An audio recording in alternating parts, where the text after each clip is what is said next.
इसमें आज हम यूपी स्पेशल का बहुत ही महत्वपूर्ण टॉपिक लेकर आए हैं, उत्तर प्रदेश की प्रमुख अनुसूचित जातियां और जनजातियां।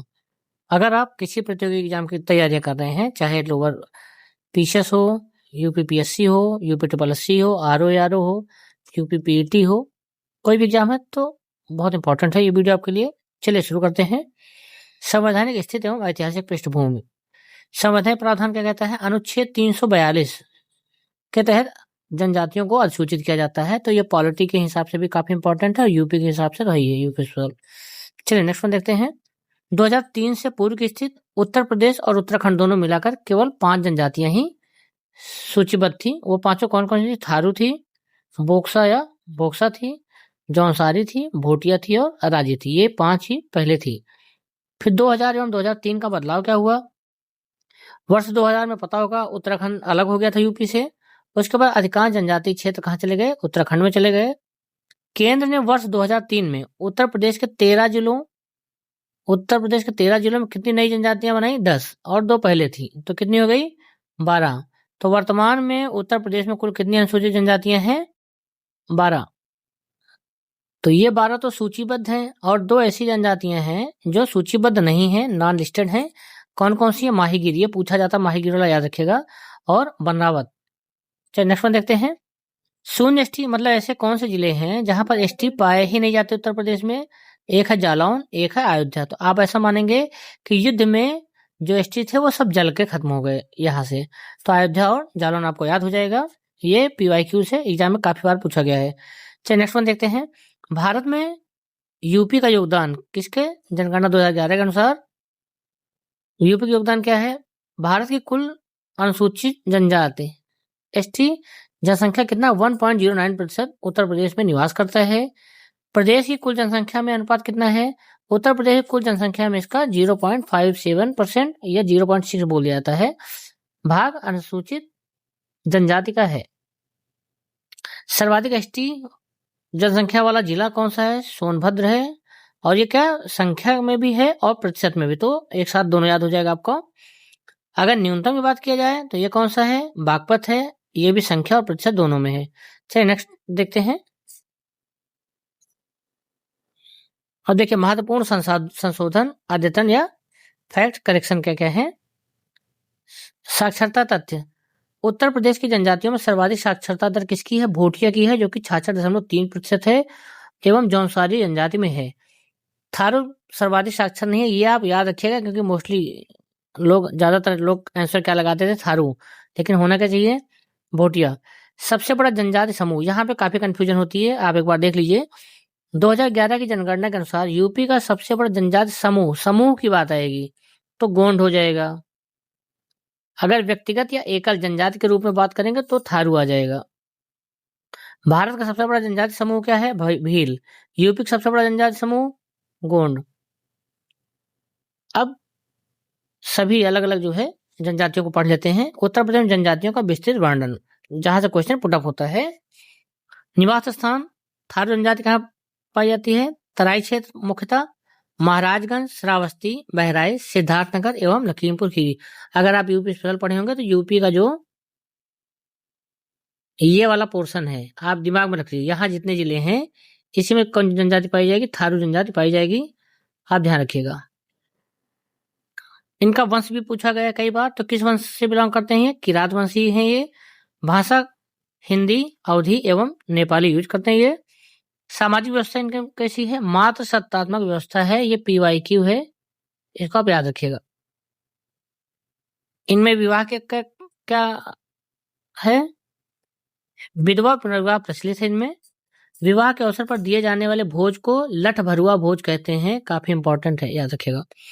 खान पान, मुख्य भोजन का क्या है? चावल और मछली है। पेय पदार्थ, चावल से निर्मित मदिरा, जिसे जाड़ कहते हैं, जाड़ पूछा गया है काफी बार, तो याद रखिएगा इसको। भोजन के समय 3 नाम है इनके अलग अलग, जैसे सुबह का भोजन कलेवा कहते हैं, जिसको आप ब्रेकफास्ट कहते हैं। मिंजनी दोपहर का भोजन, और बेरी शाम का भोजन। तो ये मिंजनी को कई बार पूछा गया है, याद रखिएगा।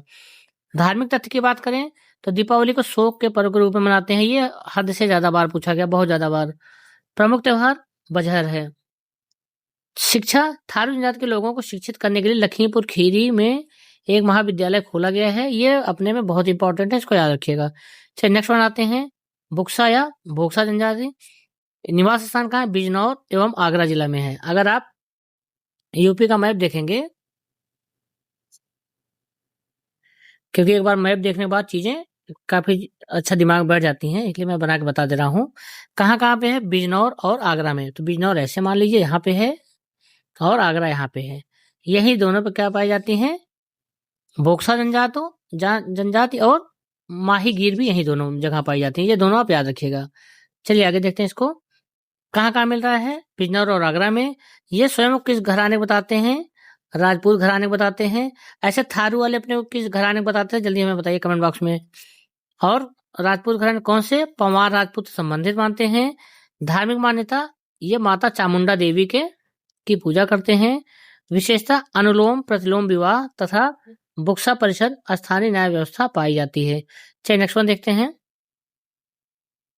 माहीगीर जनजाति, अभी ऊपर बताया ही गया था कि बिजनौर में और आगरा में, यहाँ दोनों कौन कौन सी दोनों जनजातियां पाई जाती है ना।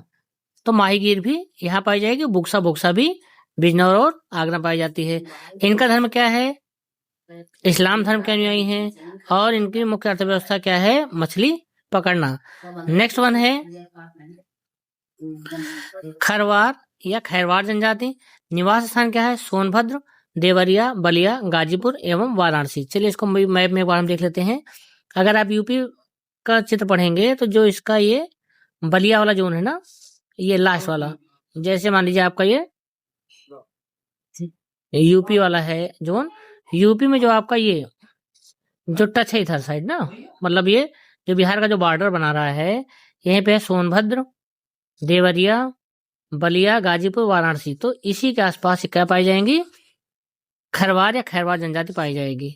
चलिए नेक्स्ट वन देखते हैं, इसके आगे का देखते हैं। मूल निवास क्षेत्र का क्या है? पलामू झारखंड है, ये पूछा गया है।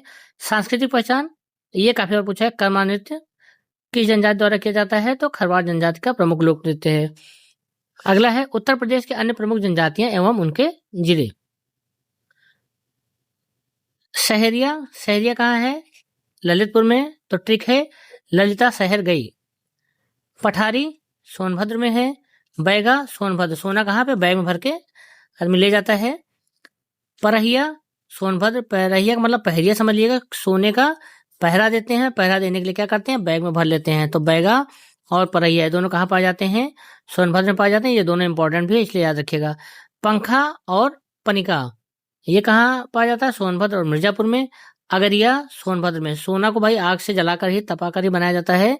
तो अगरिया कहाँ पाया जाएगा? सोनभद्र में। भुइया और भुनिया, ये भी कहाँ मिलेगा? सोनभद्र में।